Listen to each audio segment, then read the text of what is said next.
నమస్తే, welcome to dot news. నేను Anusha. Dharmavaram assembly స్థానంలో రాజకీయాలు గరంగరంగా మారాయి.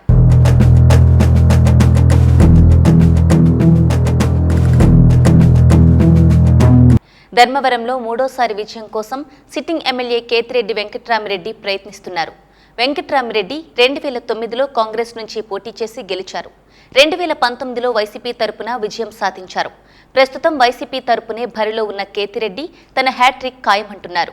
ఈసారి తెలుగుదేశం కూటమిలో భాగంగా బీజేపీ తరపున ఆ పార్టీ అగ్రనేత సత్యకుమార్ బరిలో ఉన్నారు. సత్యకుమార్కు టీడీపీ, జనసేన పార్టీలు మద్దతు తెలిపాయి. మరి ధర్మవరంలో కమల వికాసం జరగడం అంత సులువు కాదని అక్కడి బీజేపీ శ్రేణులే గుసగుసలాడుకుంటున్నారు. బీజేపీ నుంచి వరదాపురం సూరి, టీడీపీ నుంచి పరిటాల శ్రీరామ్ ధర్మవరంలో పోటీకి ఆసక్తి చూపినా సత్యకుమార్ పోటీకి దిగారు. దీంతో స్థానికులైన సూరి, శ్రీరామ్ సైడ్ అయిపోయి సహాయ నిరాకరణ కొనసాగించినట్లు చెబుతున్నారు. అయితే బీజేపీ అభ్యర్థి సత్యకుమార్ చురుకుగా ప్రచారం చేస్తూ ప్రజలతో మమేకమవుతున్నారు. జనసేన, టీడీపీ మద్దతుతో ఇంటింటికి తిరిగి ఓట్లు అభ్యర్థిస్తున్నారు. తనకు కేంద్రంలో ఉన్న పరిచయాలతో నియోజకవర్గాన్ని మరింత అభివృద్ధి చేస్తానని చెబుతున్నారు.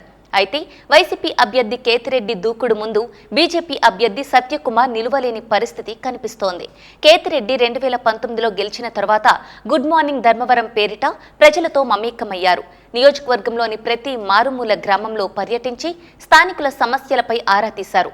నియోజకవర్గంలోని 97,000 కుటుంబాలకు వైసీపీ ప్రభుత్వం ద్వారా మేలు జరిగిందని లెక్కలతో వివరిస్తున్నారు. ధర్మవరంలో చేనేతలు ఎక్కువగా ఉండటంతో వైసీపీ ప్రభుత్వం ప్రవేశపెట్టిన నేతన్న నేస్తం పథకం ద్వారా 15,000 కుటుంబాలకు మేలు జరిగిందని తెలుపుతూ తన విజయం ఖాయమంటున్నారు. 700 కోట్ల రూపాయలతో జలాశయాల నిర్మాణం చేపట్టినట్లు, అలాగే 150 కోట్ల రూపాయలతో విద్యుత్ సరఫరా కోసం ట్రాన్స్ఫార్మర్లు ఏర్పాటు చేసినట్లు వివరిస్తున్నారు. గుడ్ మార్నింగ్ అంటూ ప్రజల ముందు వాలిపోయే కేతిరెడ్డి ముందు బీజేపీ ఆటలు ఏమాత్రం సాగుతాయో చూడాలి.